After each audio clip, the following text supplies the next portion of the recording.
Halo sob, ketemu lagi sama Mimin di berita terkini MotoGP. MotoGP kali ini, memang Honda seperti kuda hitam di dua balapan ini. Meskipun di dua sirkuit awal ini memang sirkuit dengan karakter yang cocok dengan karakter motor Honda.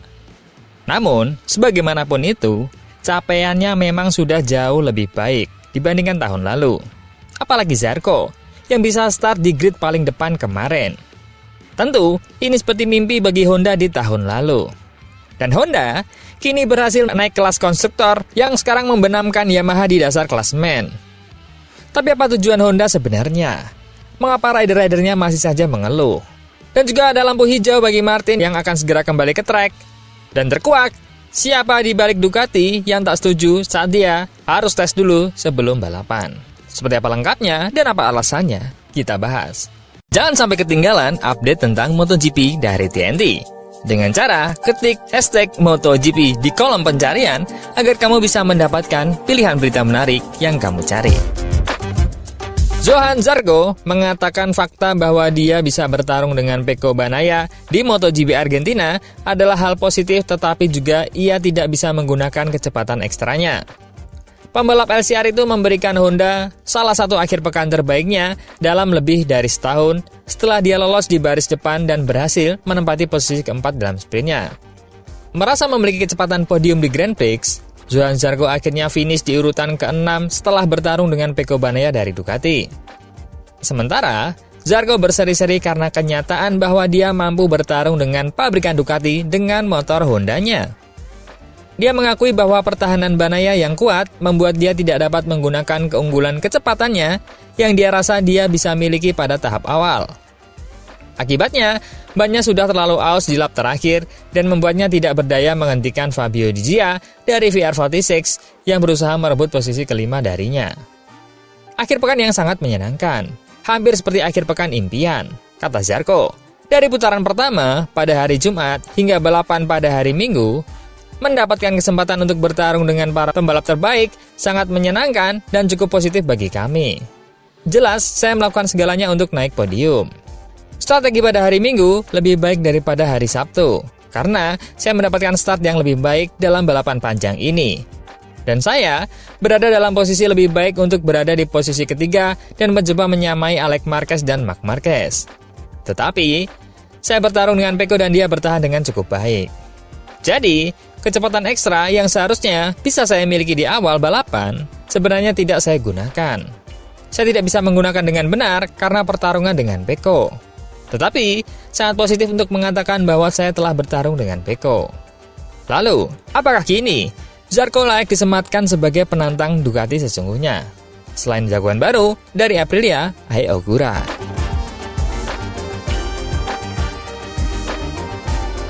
Berita kedua, bicara soal Ogura, jangan lupakan dengan yang satu ini. Jagoan Aprilia pabrikan yang belum sempat menunjukkan potensinya karena cedera dan kini mengkonfirmasi bahwa dia siap balapan lagi. Juara dunia MotoGP saat ini, Jorge Martin, telah memberikan kabar terbaru tentang pemulihannya dari 2 cedera pramusim. Pembalap Spanyol itu mengalami patah kaki kiri dan tangan kanan dalam kecelakaan di tes pramusim Sepang. Kemudian, patah pergelangan tangan kiri dalam kecelakaan Supermoto seminggu sebelum Grand Prix Thailand. Dalam video yang diunggah di akun media sosial pribadinya, Martin mengatakan bahwa masa cedera tersebut sulit dihadapi secara mental. Saya membuat video ini untuk memberi Anda informasi terkini tentang cedera saya. Sejujurnya, beberapa minggu terakhir ini cukup sulit. Saya banyak berjuang. Itulah sebabnya saya tidak terlalu aktif di media sosial.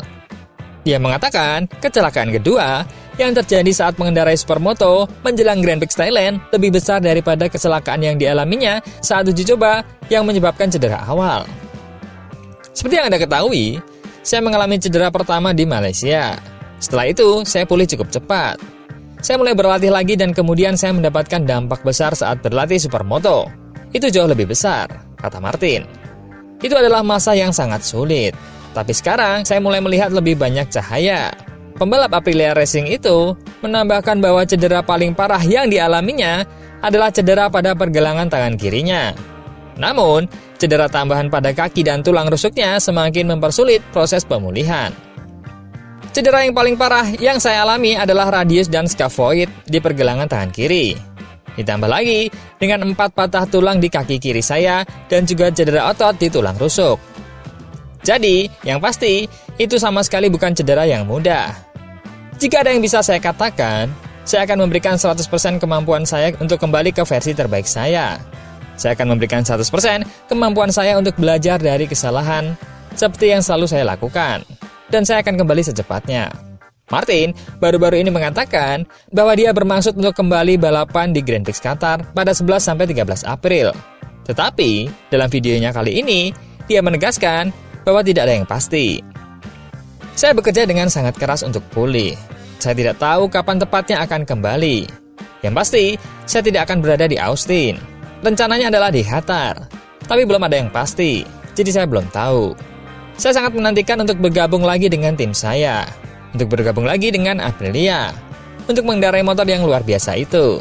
Jadi, itu saja yang bisa saya katakan. Wah, kira-kira Martin bisa sebagus apa dengan Aprilia kalau Ai Ogura bisa menantang serius Ducati di seri-seri kemarin? Menurut teman-teman nih, bakalan bagus mana Martin sama Ogura? Berita ketiga, berkaitan dengan Martin, kini terkuak pihak-pihak Ducati yang tak ingin Martin boleh berlatih dulu sebelum balapan. Marc Marquez yakin mengizinkan pembalap MotoGP yang cedera untuk mencoba uji coba sebelum mereka kembali membalap. Dan itu bisa menjadi aturan yang baik, tetapi tidak untuk segera diperkenalkan, menyusul permintaan Aprilia untuk Jorge Martin. Berdasarkan aturan konsesi saat ini, hanya Honda dan Yamaha yang diizinkan melakukan uji coba di tengah musim dengan para pembalapnya menggunakan mesin MotoGP.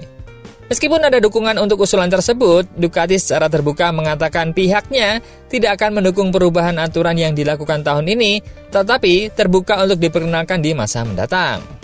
Marc Marquez mengamini sentimen ini, meski meyakini 1 hari pengujian setelah lama absen dari motor tidak akan membuat banyak perbedaan. Itu bisa menjadi aturan yang baik, tetapi untuk masa depan, katanya dilansir dari GP1. Saat ini, peraturannya tidak seperti itu.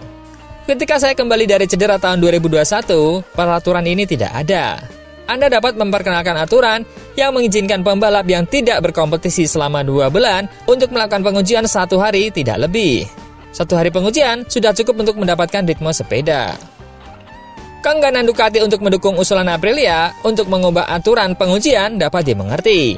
Mengingat, ada beberapa skenario dalam beberapa tahun terakhir di mana hal ini tidak menguntungkan. Franco Morbidelli absen pada seluruh uji coba pramusim karena mengalami gegar otak dalam insiden latihan musim dingin, dan tidak mencatatkan waktu sama sekali dengan Ducati barunya hingga putaran pembukaan musim di Qatar. Enea Bastianini juga absen pada 5 Grand Prix pertama tahun 2023 karena cedera, serta 4 Grand Prix lainnya di akhir tahun yang membatasi waktunya dalam beradaptasi dengan GP23. Akan tetapi, hal itu berlaku bagi semua pabrikan pada satu titik atau lainnya. Jadi, tindakan Ducati jika bersikap masa bodoh dengan hal ini tampaknya merupakan tindakan yang picik. Pihak Ducati juga berpendapat bahwa Jorge Martin akan menjadi rival langsung di RSGP saat dia kembali beraksi. Oleh karena itu, latihan di motor MotoGP sebelum balapan dilihatnya sebagai keuntungan baginya, mengingat Aprilia juga ingin menggelar uji coba itu di Qatar menjelang putaran tersebut. Jika menyetujui uji coba sekarang, tidak akan memberikan banyak waktu untuk mengawasinya dan menghilangkan kekhawatirannya bahwa Aprilia dapat menggunakannya untuk mencoba komponen baru. Secara teori, MotoGP hanya perlu menambahkan beberapa batasan pada jumlah ban dan jumlah bahan bakar yang dapat digunakan Aprilia, serta memastikan pengawas independen FIM bekerja di lokasi untuk mengawasi ujian. Dari berbagai sudut pandang, solusi terbaik adalah mengizinkan rider latihan dengan MotoGP tapi di sirkuit yang berbeda. Karena dari sudut pandang komersial, hal itu juga membatasi kemungkinan pembalap latihan di sirkuit yang akan digunakan balapan, kemudian mengundurkan diri setelah 1 sesi. Dan dengan demikian, merugikan penggemar yang sudah membeli tiket khusus untuk melihatnya di lintasan. Namun, perlu juga difikirkan mengapa perdebatan ini baru muncul sekarang, dan apakah usulan ini akan menjadi masalah besar jika tidak melibatkan juara dunia saat ini. Dan jika situasinya terbalik, apakah Aprilia akan memiliki pendapat yang sama? Pada akhirnya, ini akan menjadi perubahan aturan yang akan menguntungkan bagi seluruh tim. Namun, perubahan yang tiba-tiba juga sebenarnya tidak bisa dianggap menguntungkan satu pihak saja. Tetapi akan ada potensi masalah lain yang akan ditimbulkan oleh perubahan ini jika tidak diatur dengan benar. Akan lebih baik jika pengurus diberi waktu untuk mengintegrasikan dengan benar dalam jangka panjang dan matang. Tardosi juga menambahkan, itu bisa menjadi ide bagus, tapi untuk masa depan. Sedangkan Rivola ingin segera mewujudkan usulannya. Kami telah meminta pertemuan untuk membahas ini, tapi saya tidak tahu apakah akan disetujui. Karena pada saat rapat nanti, harus dibutuhkan suara bulat dari semua pabrikan. Dan Ducati nampaknya tidak setuju. Tardosi memberikan statement, ketika Enea cedera, apakah dia juga diizinkan untuk mencoba sebelum balapan? Ketika Morbidelli cedera, juga tidak ada gagasan untuk diizinkan mencoba motornya sebelum balapan. Dan tahun depan akan menjadi fair untuk aturan ini. Namun Rivola membantah dengan mengatakan, mengapa Tardosi tidak minta ketika Enea cedera? Kenapa kita yang menjadi terlihat salah ketika mengusulkan sesuatu untuk perbaikan di MotoGP? Menurut teman-teman gimana nih? Coba komen.